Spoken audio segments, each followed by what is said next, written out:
Hello and welcome to the Matt's Movie Reviews podcast. I am your host, Matthew Pejkovic, and this is episode number 564.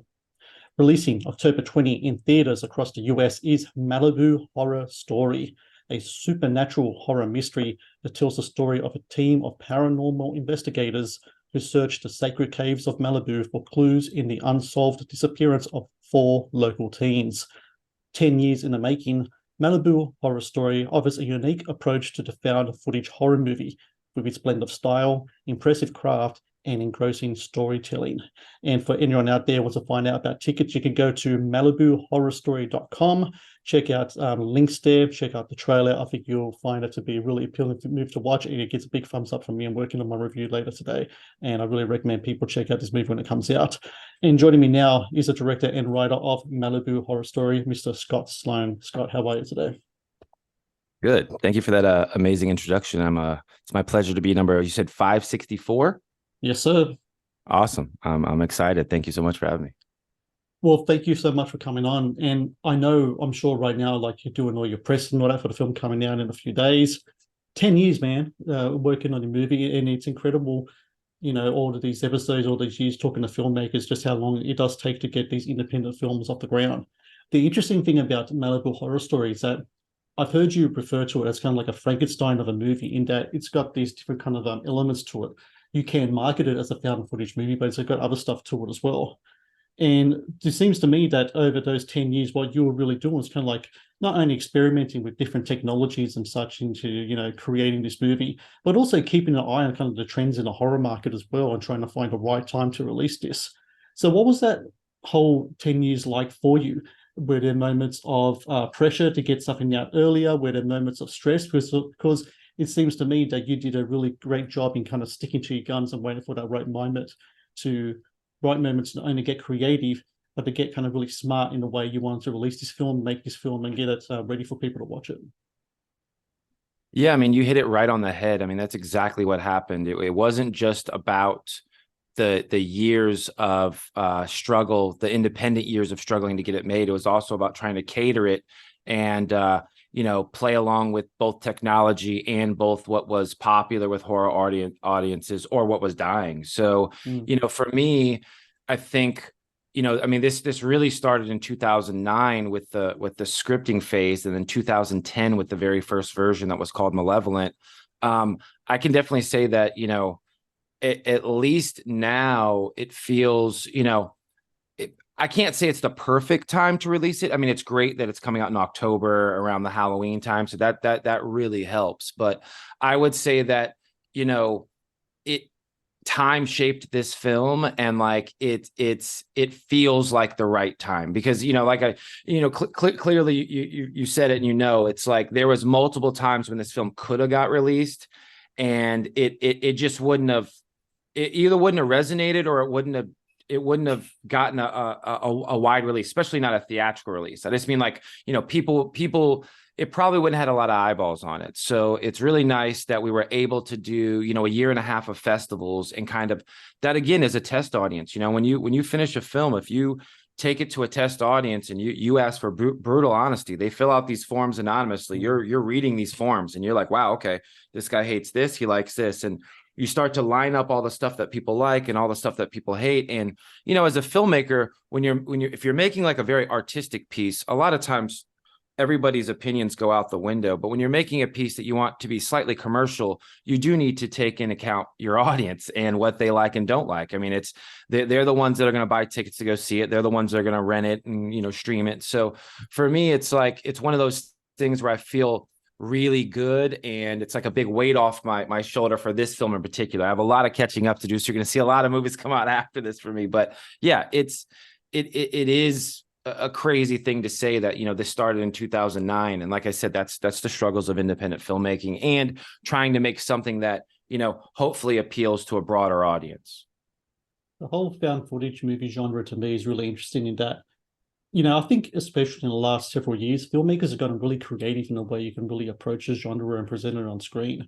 Because there seemed for a while there, whether, I don't know, true or not, but it kind of felt like a limited kind of form of storytelling. But I think lately there are movies that have come out over the last few years that really taken the found footage thing and and done so many things with it. And in regards to your movie, you do really unique things with the found footage format in a film. In that it's kind of like, not only did you call it like a Frankenstein movie, to me it's kind of like a Russian doll of a movie. There's a movie within a movie within a movie, right? There's layers to it.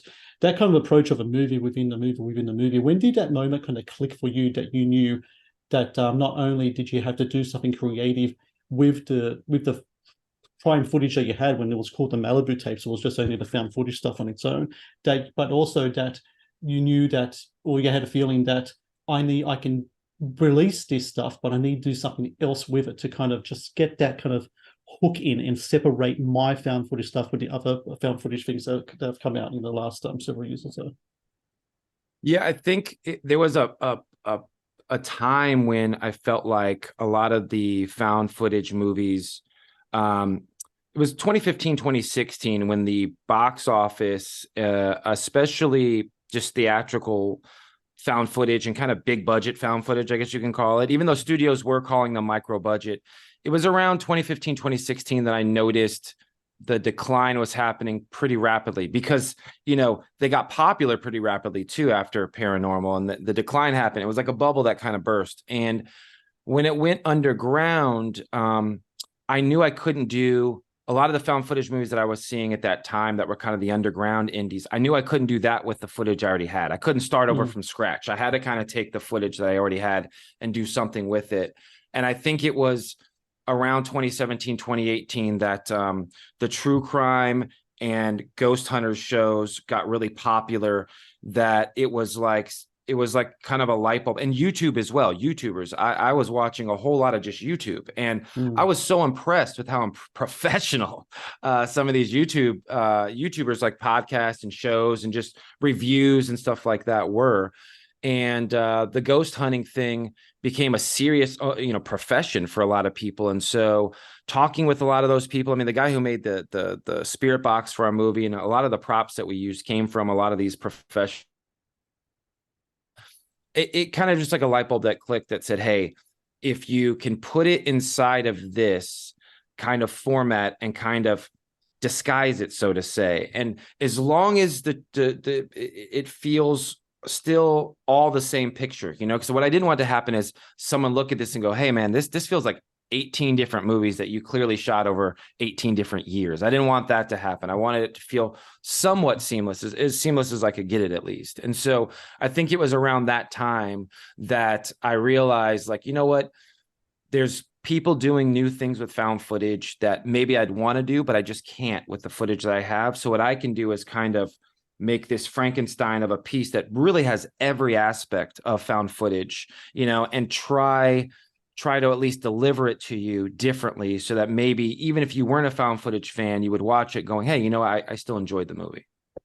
I think something that the film does really well, whether intentional or not, it kind of taps into the whole kind of reaction video trend that's been happening over the last couple of years in YouTube as well. I personally love watching reaction video channels, because sometimes when I watch someone watching a movie that I've seen before and they're watching it for the first time, it might sound kind of weird, but it kind of feels like I'm watching it for the first time through their eyes. It's kind of a weird way like that. And there is an element of that in the film as well, where you kind of are aware of that as well, that what you're kind of making is with the younger cast of characters, that you're kind of tapping into what their daily watching is like, which is just watching other people watch things. Absolutely, yeah, and I think there's moments in the film, especially when we're in the tent with the investigators watching on the laptop. I really felt like even shooting that, I felt pretty confident that I was, at least going to make you feel like you were there with them. And whether you call it a voyeur thing or just like you said, like this weird Inception thing where you're watching somebody react, you're learning through them. There's like this other wall that you're going through first. So, stuff like that, I try to incorporate as much as possible, because I am like you too. I do agree with that I really do like to watch things that way. And just anything that you feel, because found footage is always that, right? The character, the camera is always a character, essentially, right? Unfortunately, like in this, it wasn't until like 3 viewings in that I noticed that our lead, the guy who played Jake Torrance, you barely see him in the movie. And I didn't even realize that until the edit was done.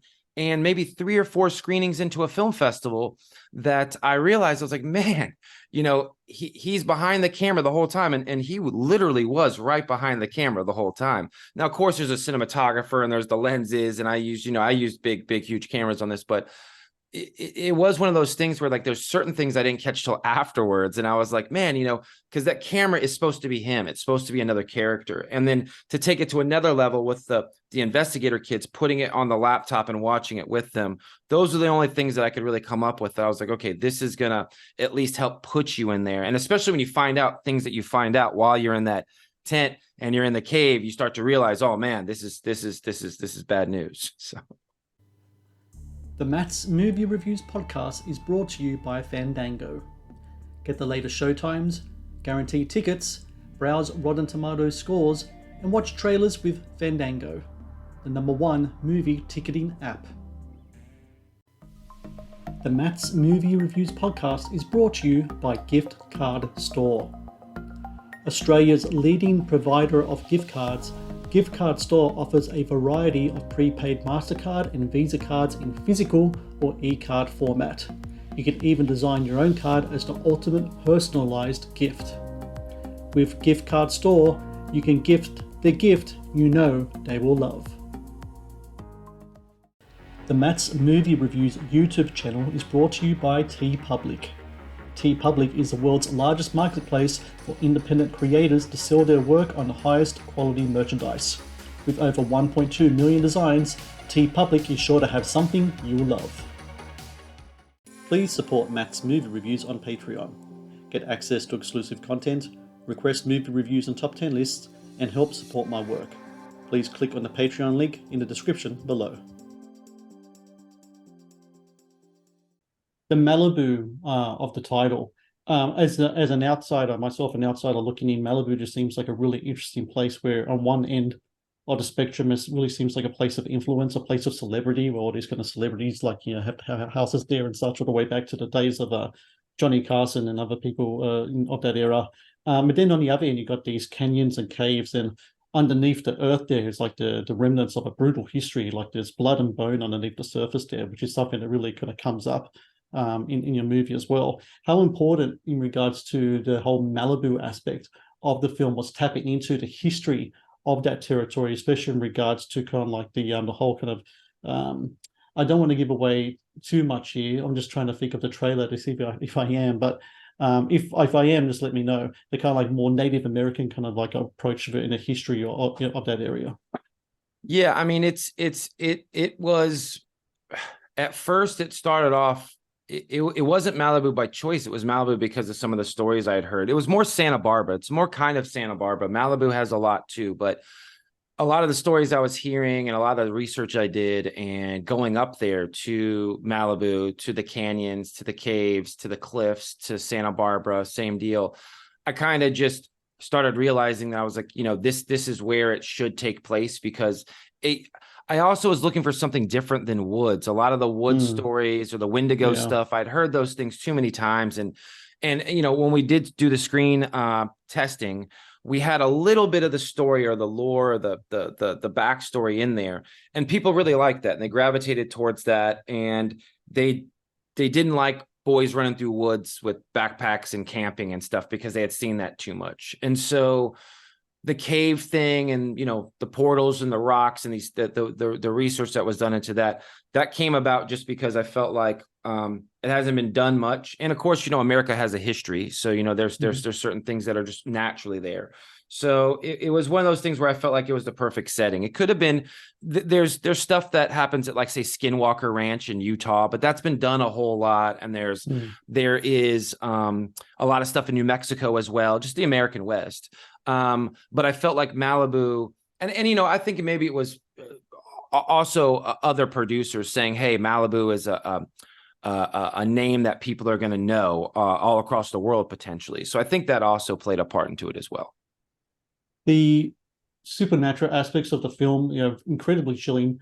the I guess you could call them, I don't know, demonic forces or what have you in the film are so the physical representation of those are done through two actors. One of those actors is Troy James. And I've seen Troy in movies before. I think the first time I've seen him, he was in a film called Anything for Jackson. And the first time that he popped on screen in a way that he could contort his body and do all the stuff that he did just scared the piss out of me, as he did in this movie as well. When you're dealing with when you have independent production, but you want to put stuff in on screen that's really freaky and supernatural, how awesome is it to be able to tap a guy like a Troy James who can do these things on camera, on cue, do this freaky stuff, and you can be able to capture it like live like that. I'm sure it would have been a blast watching him do the stuff that he does. Yeah, so it's like twofold if you think about it. So one, it's just incredible to see in person. I mean, he hadn't done, I hadn't seen any of his movies. I don't think any of his movies had been released yet. I saw him because of Canada's version of America's Got Talent. Yeah. He performed on that, and I didn't even see his performance. I saw a clip of him backstage of that show. And backstage, he was doing his thing, scaring all the producers. And, you know, this goes back to The Exorcist. This goes back to any kind of films that over the years that have had somebody perform, maybe or you know, done things with their body that you haven't seen before. And I was like, okay, this is scaring me, and I know it works because it's worked in the past. And you know, I think the twofold part of it, you know, you meet the guy, he's just the nicest guy ever. I mean, he's really the nicest guy ever, and he's willing to do whatever. And you know, when you're on an independent budget and you don't have the, you know, money for special effects or really you're not trusting in special effects so much because you want to try to get it all practical.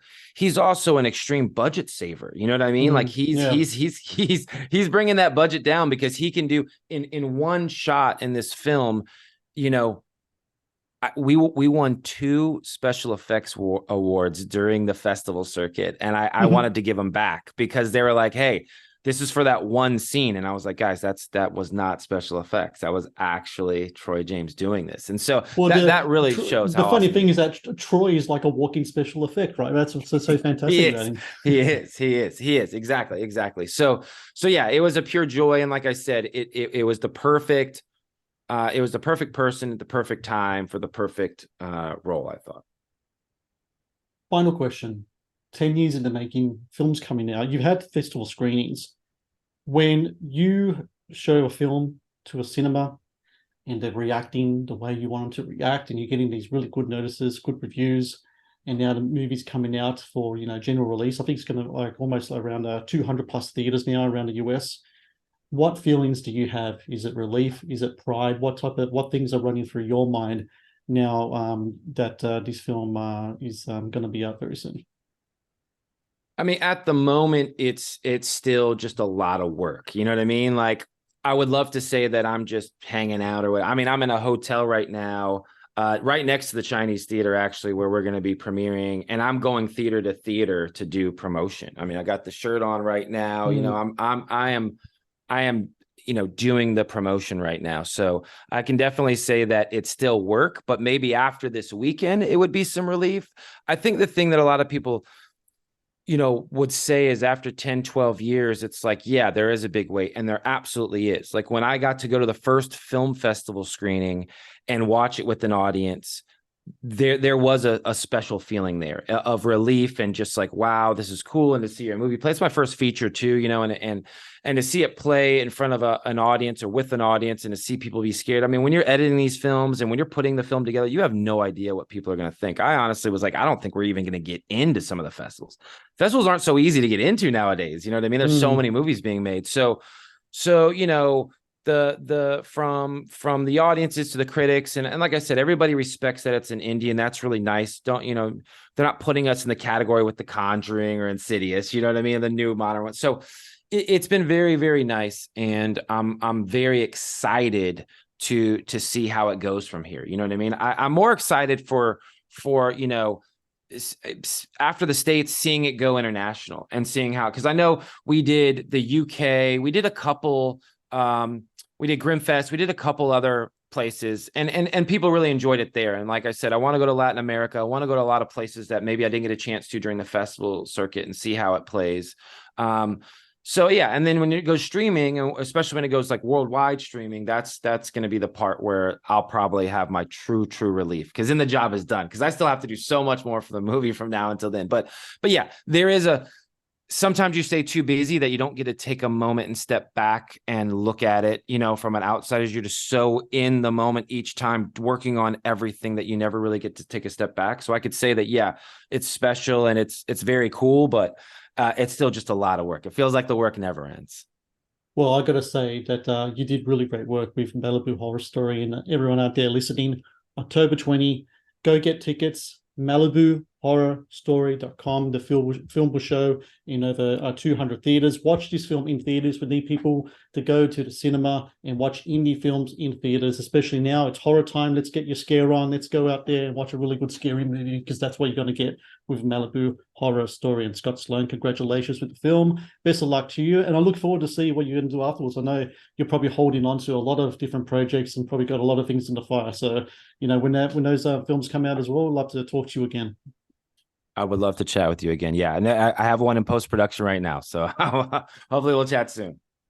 Thank you for watching the Matt's Movie Reviews channel. Please subscribe for more reviews, podcast interviews, and exclusive content.